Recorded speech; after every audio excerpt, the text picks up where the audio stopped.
పరిస్థితి మారినాయి.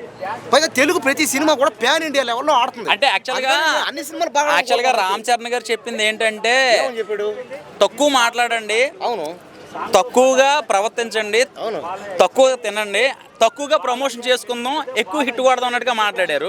కానీ దిల్ రాజు గారు నీకు ఏమన్నా ఫోన్ చేసి గట్టిగా ప్రమోషన్ అని చేయమన్నారు ఏంటి? లేదన్నా, నాకు ఎవరు రూపాయి కూడా ఇవ్వలేదు. నాకు ఈ సినిమాలో గేమ్ చేంజర్ సినిమాని ప్రమోట్ చేయని దిల్ రాజు గారిని, రామ్ చరణ్ గారు కానీ ఎవరైనా ఫ్యాన్స్ కానీ నాకు ఎవరైనా చెప్పరా. నేను అభిమానంతో చెప్తున్నాను, నేనే ఊగిపోవట్లే. నేను పక్కన వాళ్ళ ఫ్యాన్స్, ఇప్పుడు అల్లు అర్జున్ ఫ్యాన్స్ కానీ, ప్రభాస్ కానీ, మహేష్ బాబు ఫ్యాన్స్, పవన్ కళ్యాణ్ ఫ్యాన్స్ రెచ్చగొట్టట్లేదు. అందరూ సినిమా చూడండి, సినిమాను ఆదరిద్దామని చెప్తున్నా. అంటే నేనేంటంటే అభిమానంతో, ఆయన మీద ఉన్న అభిమానంతో ఈ సినిమాకి ఎక్కువ కోట్లు వస్తాయి, తెలుగు సినిమా ఇండస్ట్రీ బాగుపడుతుంది, సినిమా పని చేసే వాళ్ళందరూ చిత్ర పరిశ్రమ మొత్తం బాగుపడుతుంది అని చెప్తాను. చాలా బాగా చెప్పు, బ్రహ్మాండంగా. 50,000 కోట్లు ఎలా వస్తుంది అనుకున్నాను? చెప్పలేం కదా, ఏమో రావచ్చు. టికెట్ 20,000 పెట్టి 30,000 పెట్టి అమ్మాలా? అంటే నేనేమన్నాను, ఈ భూమి మీద ఉన్న ప్రతి థియేటర్ అంటే ఇది వరకు ఏంటంటే ఓన్లీ తెలుగు సినిమాలు, తెలుగుకి అదే. ఇప్పుడు 1000 కోట్లు అంటే ఓకే, 1100 కోట్లు అంటే అనగా మిగతా కోట్లన్నీ అప్పులు తేవాలా ఏంటి దిల్ రాజు గారు? ఏమీ లేదు. ఏంటంటే అలా చూపించుకోవాలా ప్యాన్ ఇండియా సినిమాలు అంటే ప్రతి సినిమా ఇప్పుడు అమెరికాలో, చైనాలో, జపాన్ లో, రష్యాలో, ఫ్రాన్సిస్ లో, అవన్నీ ఆడితేనే 1000 కోట్లు లేదమ్మా. ఇప్పుడు మారిన పరిస్థితి. ఇప్పుడు ప్రతి దగ్గర అంటే ఈ భూమి మీద ప్రతి ఒక్కరికి ఎంటర్టైన్మెంట్ అంటే సినిమా థియేటర్ కావాలి అందరికి. కాబట్టి ప్రతి ఒక్కరు ఓటీటీ కానీ, సినిమా థియేటర్ అందరికి విపరీతం. ఈ మధ్య సోషల్ మీడియా డెవలప్ అయింది. సోషల్ మీడియా ఫుల్ డెవలప్ అవడం ఏముందంటే సినిమా చూసాం. సోషల్ మీడియా ఎంత బాగా డెవలప్ అవుతుందో మనం చూసాం. అవునవును, కోడిని కోయి అవును బంజారే కొట్టు అన్నాడు చూడు.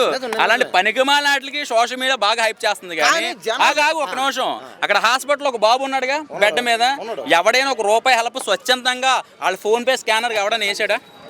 దానికోసం చెప్పాలి 50,000 కోట్లు. అక్కడ ఒక ప్రాణం విలవిలలాడుతుంది. అది కూడా యాక్సిడెంట్ లో కాదు, దీనికి ఒక సినిమా కోసం. నువ్వు ఏదైతే సినిమా కోసం నువ్వు ప్రేమిస్తున్నాను అన్నావో అదే సినిమాలో తొక్కిసరాట్లో వాళ్ళు ఒక ఆవిడ చనిపోయింది, ఇంకొకరు బెడ్ మీద ఉన్నారు కదా. మరి వాళ్ళకి ఎవరైనా ఏమన్నా చేశారా? 2 కోట్లు ఇచ్చారు. నీ తరపున నువ్వు ఏదైనా ప్రమోషన్ నేను చెప్పిన 10 చెప్పిన, దయచేసి రిలీజ్ అప్పుడు సినిమా థియేటర్ లేడీస్, చిన్నపిల్లలు వెళ్ళకని చెప్పిన. ఇది ఇప్పుడు కూడా చెప్తున్నా. సినిమా రిలీజ్ నేను ఏం చెప్పానంటే ఒక 10 రోజుల తర్వాత వెళ్ళండి, లేదా ఒక నెల రోజుల తర్వాత వెళ్ళండి, సినిమా ఎక్కడికి పోదు. నేను మొదటి నుంచి చెప్పింది అదే. మీరు వింటలే, మీరు ఇప్పుడు ఏదో మైక్ ఎత్తుకుని వస్తారు. నేను మొదటి నుంచి చెప్పేది ఒకటే, సినిమా రిలీజ్ అవుద్ది కరెక్టే. ఎందుకంటే జనాలు విపరీతంగా ఉంటే కొంతమంది సెలబ్రిటీలు, పెద్దోళ్ళు సినిమా థియేటర్ పోయి రానా సినిమా ఇండస్ట్రీకి అందరూ రండి. గేమ్ చేంజర్ ఎలా ఉంటుంది, ఎంత కలెక్ట్ చేస్తారు? ఎన్నిసార్లు చెప్పాలి? గేమ్ చేంజర్ సినిమా ఖచ్చితంగా 50,000 కోట్లు, 1,00,000 కోట్లు కూడా వస్తాయి. ఎలా వస్తాయని చెప్పాను నేను. అదే మళ్ళీ అదే చెప్పేది, అదే ఫస్ట్ చెప్పేది నేను. మళ్ళీ 1,00,000 కోట్లు వచ్చావా? ఇదేం చెప్పేది అంటే అన్న, నువ్వు ఊగిపోతున్నావు. నేనేం అట్లా, నువ్వు ఏంటంటే కోపంతో, ఆవేశంతో ఊగిపోతావు. ఎవరి చేతను అంటే కనుక సరే, నేను కూడా ఆవేశంతో మాట ఆవేశంతో కాదు, నువ్వు ఎక్కువ ప్రార్థన చేసావు. నేను అభిమానంతో చెప్తాను. ప్రార్థన వల్ల నీకు మాటలు. ఆవేశానికి అభిమానానికి చాలా తేడా ఉంది, గుర్తుపెట్టుకోండి. ఇదంతా అభిమానంతో చెప్తాను అంతే. ఆయన మీద నాకున్న అభిమానం, ఏ అభిమానంతో చెప్పి, అంతేగాని నేను ఎవరు అనలేదు. 6 నెలలు 7 నెలల క్రితం కూడా చాలా బ్రహ్మాండంగా మాట్లాడాడు ఒక వ్యక్తి కోసం. ఆ వ్యక్తి నీకు తెలుసు? ఎవరు తెలుసు, బాగా గుర్తు. నేను అందరి గురించి మాట్లాడతాను. ఒక వ్యక్తి కోసం, ఈ దేశంలో ఎవరి కోసం అన్న మాట్లాడతా. ఈ దేశం అంటే ఈ దేశంలో ఉన్న వాళ్ళందరూ నా వాళ్ళే. నువ్వు నా ఓడివి, నువ్వు నా ఓడివి అన్న. అందరు నా ఓళ్ళే, అందరు నా ఓళ్ళే. ఈ దేశంలో ఉన్న వాళ్ళందరూ, ప్రతి ఒక్క అక్క చెల్లెమ్మ, ప్రతి ఒక్క అన్నదమ్ముడు నా ఓళ్ళే. గుర్తుపెట్టుకోండి. ఖచ్చితంగా ఈ సినిమా గేమ్ చేంజర్ సినిమా ఖచ్చితంగా 50,000 కోట్లు దాటి 1,00,000 కోట్లు కూడా వస్తుంది. ఎందుకు వస్తుందంటే చెప్పిన, అంటే భూమి మీద ఉన్న అన్ని థియేటర్లు వేస్తేనే. ఎందుకంటే ఆయన గ్లోబల్ స్టార్ కాబట్టి గ్లోబల్లో ఉన్న థియేటర్లు అన్నీ వేస్తేనే వస్తుంది చెప్పి. అంతేగాని ఆయన చెప్పాడు 20,000 50,000 కాదు.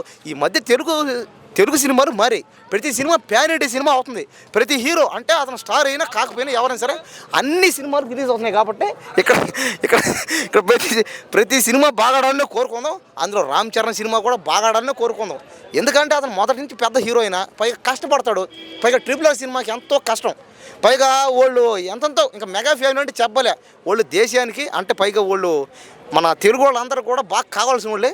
పైగా వాళ్ళు చేసిన సేవలు కూడా అందరికీ తెలుసు. ఇంకా బ్లడ్ బ్యాంకులు కానీ, వాళ్ళు చేసిన సేవలు కానీ, అభిమానులని వాళ్ళ ఇంటికి పోతే వాళ్ళు ఆదరించడం అంతా బాగానే ఉంటుంది. కాబట్టి ఖచ్చితంగా భయ్యా ఈ సినిమా గేమ్ చేంజర్ సినిమాని ఖచ్చితంగా పెద్ద హిట్ చేస్తాం. ఇప్పటికీ విజయవాడలో 300 అడుగులు కట్టవుట్ అనమాట. ఇంతవరకు ఏ సినిమా కట్టలే, ఈ ప్రపంచంలో ఏ సినిమా కట్టలేదు. కట్టారు, అప్పుడెప్పుడు కట్టారు. అది అంతా ఒక 100 అడుగులు, 150 అడుగులు అనుకుంటా. కానీ 300 అడుగులు కట్టరా. నేను లెక్కేసా దగ్గరుండి, మరి ప్రతి అడుగు కొలతేసా. విజయవాడ నుంచే వచ్చా, రాత్రి నుంచే వచ్చా. రాత్రి విజయవాడలో చూసుకుని వస్తా ఇటు వచ్చాను మీ దాని గురించి మాడుతాను అంతే. కాబట్టి ఖచ్చితంగా ఈ గేమ్ ఛానల్ సినిమా పెద్ద హిట్ అవుతుంది. ఇది ఖచ్చితంగా లక్ష కోట్లు టార్గెట్ చేస్తాం అంతేను. ఈ సినిమాని అందరూ ఆడిద్దాం. ఇంకా 10వ తేదీ అందరూ రెడీగా ఉందాం. ఇంకా థియేటర్లు అందరూ ధూమ్ ధామ్ చేద్దాం అంతే. ఓకేనా? అందరికి ఎంజాయ్. ఇంకా గేమ్ ఛానల్ సినిమా అందరికీ ఎంజాయ్. ఓకేనా? ఆల్ ద బెస్ట్ అందరికీ.